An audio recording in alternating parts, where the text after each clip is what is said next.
خداوند آپ سب کے ساتھ ہو۔ ہمارے لیے خداوند یسوع مسیح کی خوشخبری مقدس متی کے مطابق۔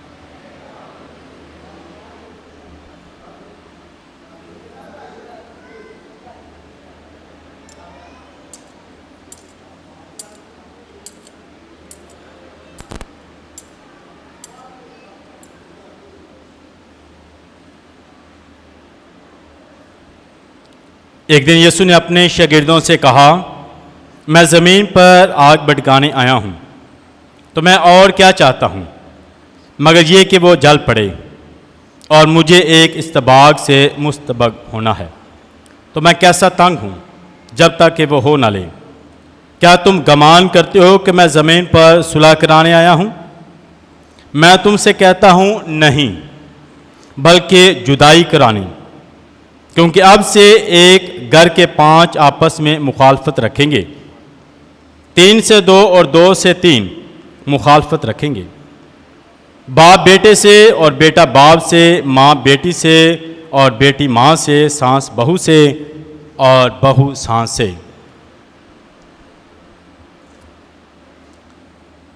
پاک انجیل کے وسیلہ سے ہمارے گناہ معاف کیے جائیں۔ مسیح خداوند میں نہایت عزیز مومنین، سال کے دوران 20ویں اتوار کی عبادت میں شامل ہیں، اور آج کی تلاوتیں ہماری رہنمائی کرتی ہیں کہ ہم ہمیشہ خدا کے ساتھ وفادار رہیں، مشکل حالات میں بھی ثابت قدم رہیں اور نبوی کردار کو ادا کرتے رہیں۔ آج کی پہلی تلاوت میں ہم نے سنا ارمیہ نبی کے صحیفے میں سے کہ ارمیہ نبی سچائی کے لیے کھڑا ہوتا ہے، حق کی آواز بلند کرتا ہے اور بہت سے چیلنجز کا سامنا کرتا ہے۔ اس وقت بہت سے اور بھی نبی تھے، فالس پروفٹ، جھوٹے نبی، اور ارمیہ نے یہ پیشن گوئی کی کہ بہت جلد اس جگہ پر قبضہ ہوگا، دشمن کی حکومت ہوگی، ہم سب جو ہے دشمن کے ہاتھوں میں ہوں گے، اور ہمیں توبہ کرنی ہے، معافی مانگنی ہے۔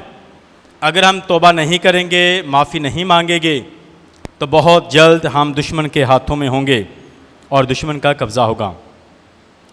اس کے ساتھ ساتھ جب فوج، آرمی دشمن کے ساتھ لڑ رہی تھی تو اس نے کہا کہ اپنے آپ کو سرنڈر کر دو، کیونکہ اناج کی بہت کمی ہے اور تمہیں بہت سی مشکلات کا سامنا کرنا ہوگا۔ مگر دوسری طرف جھوٹے نبی تھے، انہوں نے یہ پیشن گوئی کی کہ کچھ بھی نہیں ہوگا، بلکہ چاروں طرف امن ہوگا، صلح ہوگی، سلامتی ہوگی، اور سارے اس کے خلاف ہو گئے۔ ارمیہ نبی کے نبی جو ہوتا ہے، خدا کا منہ، خدا کی آواز ہوتا ہے، خدا اور انسان کے درمیانی ہوتا ہے، خدا کا پیغام لوگوں تک لے کر جاتا ہے، اور یہاں پر نبی جو ہے اپنی آواز بلند کرتا ہے، سچائی کی اور حق کی بات کرتا ہے، اور سارے اس کے خلاف ہیں۔ جھوٹے نبیوں نے کہا کہ کچھ نہیں ہوگا، بادشاہ، آرمی، جھوٹے نبی سارے اس کے خلاف ہو کر اس کو قید میں ڈال دیا۔ مگر قید کی حالت میں پھر بھی وہ وفادار رہا، سچائی اور حق کی بات کرتا رہا، اور اب وہ اس سے اور زیادہ تنگ ہوئے، اس سے جان چھڑوانے کے لیے انہوں نے اس کو کنویں میں پھینک دیا تاکہ یہ وہاں پر کنویں میں گرے گا اور وہاں پر ہی مر جائے گا۔ مگر خدا نے اسے محفوظ رکھا اور وہاں سے بچایا۔ بہت دفعہ ہم بھی جب سچائی کے لیے کھڑے ہوتے ہیں، حق کی بات کرتے ہیں، تو مشکلات کا سامنا کرتے ہیں۔ آج کی دوسری تلاوت میں بیان کیا گیا ہے کہ ہمیں ہمیشہ اپنا فوکس خدا پر رکھنا ہے، خدا کے ساتھ وفادار رہنا ہے، حالات جیسے بھی ہوں، اور جو حق اور سچائی کے لیے کھڑا ہوتا ہے اس کی زندگی میں بہت سے مشکل حالات بھی آتے ہیں، بہت دفعہ اسے مشکلات میں سے گزرنا پڑتا ہے، مگر جب ہم وفادار رہتے ہیں، خدا کی مرضی کو پورا کرتے ہیں، تو خدا ہماری مدد کرتا ہے، ہمیں کامیابی عطا کرتا ہے، ہمیں محفوظ رکھتا ہے، جس طرح ارمیا کو اس نے محفوظ رکھا اور اس نے حق کے لیے کھڑا ہوا، سچائی کی اور حق کی بات کرتا رہا۔ ہم بھی نبوی کردار ادا کرتے ہیں، ہمیں بھی زندگی میں حق اور سچائی کے لیے کھڑا ہونے کے لیے، بات کرنے کے لیے بلایا جاتا ہے۔ جب ہم بپتسمہ لیتے ہیں تو ہم مسیح خداوند کے 3 کردار کاہن، نبی اور بادشاہ ہونے کے لیے مخصوص کیے جاتے ہیں، تاکہ ہم نبوی کردار ادا کریں، جو حق کی آواز ہے اسے دوسروں تک پہنچائے، دوسروں کی آواز بننا، کمزوروں کی آواز بننا، حق اور سچائی کے لیے کھڑے ہونا۔ آج کی پاک انجیل میں بڑی خوبصورتی کے ساتھ بیان کیا گیا ہے، مسیح خداوند نے کہا کہ میں صلح کرانے نہیں بلکہ آگ بھڑکانے آیا ہوں۔ تو ہم نے ہمیشہ یہ سنا پڑھا بائبل مقدس میں، جب ہم آج مسیح خداوند کے یہ الفاظ سنتے ہیں کہ میں زمین پر صلح کرانے نہیں بلکہ جدائی کروانے آیا ہوں اور زمین پر آگ بھڑکانے، تو ایک دم ہمیں جھٹکا لگتا ہے، شوق ہوتا ہے کہ آج کیسا کلام ہے، آج کیسی تعلیم ہے۔ وہ جو امن سلامتی کا شہزادہ ہے، آج کہتا ہے کہ میں صلح کرانے نہیں بلکہ جدائی کرانے آیا ہوں، آج کہتا ہے کہ میں زمین پر آگ بھڑکانے آیا ہوں۔ تو یہ ہمیں بہت حیران کرتی ہے آج کی تعلیم۔ اس کے ساتھ ساتھ جب آگ کی بات کی جاتی ہے تو بائبل مقدس میں آگ کے لیے مختلف سمبل استعمال کیے گئے ہیں۔ آگ جو ہے یہ پاکیزگی کی علامت ہے، آگ جو ہے خدا کی موجودگی کا نشان ہے، آگ ہمیں پاک کرتی ہے، آگ جو ہے محبت کا نشان ہے، آگ جو ہے ایمان کا نشان ہے۔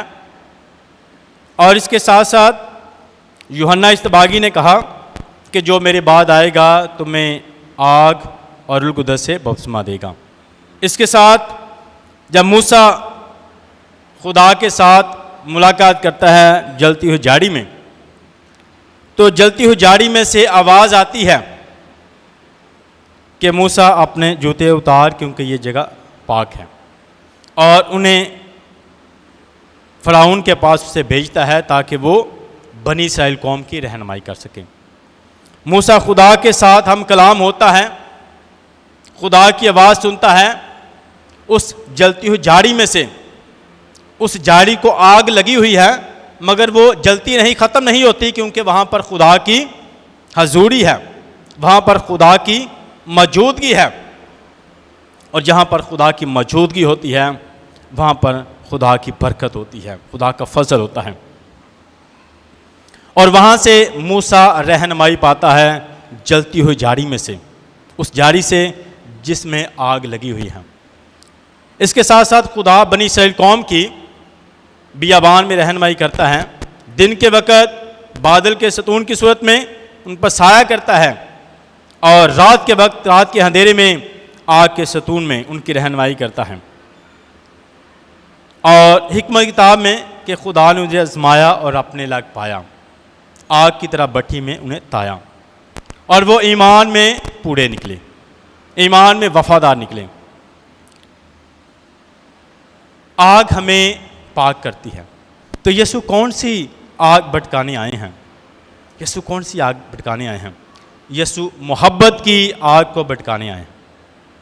وہ خود محبت ہے اور محبت کا پیغام دیتا ہے۔ اپنے شاگردوں سے کہا کہ جیسا میں نے تمہیں پیار کیا ہے تم بھی ایک دوسرے کو پیار کرو۔ تو یسوع پیار اور محبت کی آگ کو بھڑکانے آئے۔ بعض اوقات ہمیں وہ محبت، مدم، وہ آگ جو ہے بجھنا شروع ہوتی ہے، اور یسوع اس آگ کو بھڑکانے آئے ہیں محبت کی۔ کبھی کبھی ہم صلح میں، محبت میں، ایمانداری میں، ثابت قدمی میں سست پڑ جاتے ہیں، ایمان میں بھی۔ کسی کو معاف کرنا بہت مشکل لگتا ہے، ہم بہت سوچتے ہیں کہ اس کو معاف کیا جائے، کیسے معاف کیا جائے۔ ہم اس کے سارے گناہوں ساری غلطیوں کو گننا شروع کرتے ہیں، اپنے سامنے رکھتے ہیں، سوچتے ہیں کہ اس نے یہاں پر بھی غلطی کی، اس نے یہاں پر بھی نقصان کیا، اس نے ایسے بھی نقصان پہنچایا۔ اب بہت سوچتے ہیں، ہمارے لیے معاف کرنا بہت مشکل بن جاتا ہے، بہت مشکل ہو جاتا ہے۔ معاف کرنا اور پھر بھولنا اور ذہن سے نکالنا، ہم اسے ذہن سے نکلنے نہیں دیتے، ہم کبھی نکالتے نہیں، بلکہ ہمارے لیے معاف کرنا بہت مشکل ہو جاتا ہے۔ اسی ہفتے میں ہم نے پاک انجیل سنی جس میں پطرس نے سوال کیا کہ اگر میرا بھائی گناہ کرے تو مجھے کتنی بار معاف کرنا چاہیے۔ اس کے ساتھ ساتھ کہ ایک شخص کے 10,000 قنطار معاف کیے گئے، بہت بڑی رقم، 10 سالوں کی کمائی کے برابر اس کی جو پیسے تھے، 10 سالوں کی کمائی کے برابر۔ اور جب وہ قرض اپنا ادا نہ کر سکا تو اس کے مالک نے اسے معاف کر دیا، سارا قرض اسے معاف کر دیا۔ اب اس پر تو رحم ہو گیا، اسے تو معافی ہو گئی۔ جب باہر نکلا تو اب اس نے کسی سے صرف 100 دینار لینے تھے، صرف 2-2.5 مہینے کی کمائی تھی، اور اس نے کہا کہ میرا جو قرض ہے وہ واپس دیں، اور اس شخص نے اس کی منت کی کہ میں جلد تیرا قرض واپس کر دوں گا، مگر اس نے اس کا گلا گھونٹا، اسے مارا پیٹا اور اسے قید میں ڈال دیا۔ اب اتنا زیادہ قرض معاف ہوا اور اس شخص کو تھوڑا سا قرض جو ہے وہ معاف نہیں کر پایا۔ تو کبھی کبھی ہم میں بھی ایسا ہی ہوتا ہے، ہم کسی کو دوسرے کو معاف کرنا ہمارے لیے مشکل ہوتا ہے، کسی پر رحم کرنا مشکل ہوتا ہے اور کسی کو قبول کرنا مشکل ہوتا ہے۔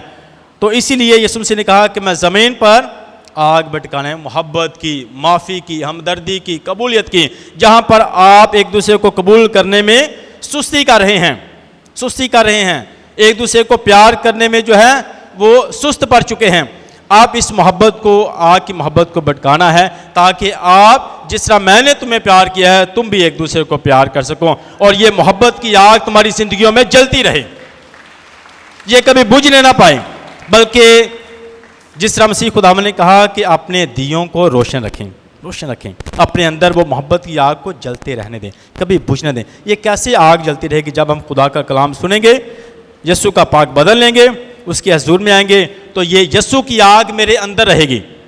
یسوع ہمارے دل کے دروازے پر کھٹکھٹاتا ہے، اگر ہم اس کے لیے دروازہ کھولیں گے تو یسوع میری زندگی میں آئے گا، اور یہ محبت کی آگ ہمیشہ جلتی رہے گی۔ یہ بجھتی تب ہے جب ہم یسوع کے لیے دروازہ نہیں کھولتے، جب دوسرے کو معاف نہیں کرتے، جب دوسرے پر رحم نہیں کرتے، بلکہ مسیح خداوند نے تو اپنے دشمن کو بھی معاف کر دیا۔ ہمارے لیے دوسروں کو معاف کرنا مشکل ہوتا ہے۔ آج ہم سوچیں، کیا میرے دل میں یسوع کی محبت کی آگ ہے کہ نہیں؟ اگر یہ بجھ چکی ہے، ختم ہونے والی ہے، تو آج سے مجھے اس آگ کو بھڑکانا ہے، خدا کی محبت کی آگ کو اپنے دل میں رکھنا ہے، تاکہ ہمیشہ یہ میرے اندر اس کی آگ جلتی رہے اور میں دوسروں کو پیار کرتا رہوں۔ اس کے ساتھ ساتھ مسیح خداوند نے کہا کہ میں صلح کروانے نہیں بلکہ جدائی کروانے آیا ہوں۔ وہ لوگ جنہوں نے یسوع کی تعلیم کو قبول کیا اور وہ لوگ جنہوں نے یسوع کی تعلیم کو قبول نہیں کیا، جو اس کے خلاف تھے، ان دونوں میں کیا ہو گئی؟ ڈویژن ہو گئی، جدائی ہو گئی۔ اکٹھے تھے، اور جب یسوع نے محبت کا پیغام دیا، صلح کا پیغام دیا، اور بہت سے لوگوں نے یسوع کی تعلیم کو سنا اور اس کے پیچھے چل پڑے، اور کچھ لوگ یسوع کی تعلیم کے خلاف کھڑے ہو گئے، انہوں نے اس محبت کی تعلیم کو قبول نہیں کیا، محبت کی اس تعلیم کو مانا نہیں، اپنی زندگیوں کا حصہ نہیں بنایا، اور وہ اس کی تعلیم کے خلاف کھڑے ہوئے، اسی طرح ان میں جدائی ہو گئی۔ تو آج ہم نے سوچنا، جس طرح گھر کے 5 افراد میں آپس میں جدائی، 3 2 کے خلاف اور 2 3 کے خلاف، جس طرح ایک شخص یسوع مسیح کے پاس آیا اور اس نے کہا کہ میرے بھائی سے کہا ہے کہ جو زمین کا حصہ مجھے آتا ہے مجھے دے دیں، تو یسوع کیا کہتا ہے کہ ہمیں ہمیشہ ایک دوسرے کو پیار کرنا ہے، رشتوں میں وفادار رہنا ہے، مضبوط رہنا ہے، ایک دوسرے کو قبول کرنا ہے۔ اور جب ہماری زندگیوں میں لالچ آ جائے گا تو یسوع تو محبت کی تعلیم دیتا ہے، معافی کی تعلیم، جس کے اندر لالچ ہے اور جس کے اندر زمین کا لالچ ہے، دولت کا لالچ ہے، وہ کیا ہو جائے گا؟ دوسرے کے خلاف ہو جائے گا، اسی طرح ان دونوں میں جدائی ہوئے۔ تو ہمیں سوچنا ہے، کیا میری زندگی میں کسی چیز کا لالچ ہے؟ میری زندگی میں جو ہے اگر میں کسی کے خلاف ہوں، مجھے یسوع مسیح کی تعلیم پر عمل کرنا ہے، ہمیشہ یسوع مسیح کے حکموں پر عمل کرنا ہے، تاکہ میری زندگی امن اور سلامتی کا وسیلہ بنے، دوسروں کے لیے برکت کا وسیلہ بنے، دوسروں کے لیے زندگی کا وسیلہ بنے۔ مسیح خداوند نے ہمیشہ محبت کا پیغام دیا، صلح کا پیغام دیا، معافی کا پیغام دیا۔ آج ہم سوچیں کہ کیا میری زندگی میں کیا میں مسیح خداوند کے تعلیم کو اپنی زندگی کا حصہ بناتا ہوں یا صرف سنتا ہوں اور اگنور کر دیتا ہوں۔ مسیح خداوند نے کہا کہ ہم پاک کلام میں لکھا ہے کہ کلام کو سننے والے نہیں بلکہ اس پر عمل کرنے والے بھی ہوں۔ عمل کرنے میں آج سے ہم نے یسوع کی تعلیم کو اپنی زندگی کا حصہ بنانا ہے۔ اس کے ساتھ ساتھ آج ہم اپنے ملک کے لیے خدا کا شکر ادا کرتے ہیں۔ 75ویں سالگرہ کے موقع پر خدا نے ہمیں یہ ملک دیا ہے، یہ جگہ دی ہے، یہ وطن دیا ہے، یہ دیش دیا ہے۔ ہم سب اس کے باسی ہیں اور ہم نے مل کر ہمارے بزرگوں نے بہت سی قربانیاں دی ہیں اس ملک کو حاصل کرنے کے لیے۔ تو آج ہم اس برکت کے لیے بھی خدا کا شکر ادا کرتے ہیں، اپنے ملک پاکستان کے لیے بھی دعا کرتے ہیں کہ خداوند ہمارے ملک میں ہمیشہ امن و سلامتی کو قائم رکھے تاکہ اس میں بسنے والا ہر انسان جو ہے محفوظ رہے۔ اس کے ساتھ ساتھ ہم سب کی یہ ذمہ داری ہے کہ ہم اپنے اچھے کردار سے اس ملک کو بہتر بنائیں، اس ملک میں اپنی جو خدمات ہیں ہمیشہ دوسروں کے لیے، تاکہ اس ملک کو اور زیادہ بہتر کرتے جائیں۔ ہمیں زیادہ سے زیادہ تعلیم حاصل کرنی ہے، اعلیٰ تعلیم حاصل کرنی ہے، تاکہ ہم اپنی خدمات جو ہیں اپنی سروسز اس ملک میں ادا کرتے ہوئے اس ملک کو اور زیادہ بہتر کرتے رہیں۔ مسیح خداوند کے وسیلہ سے ہم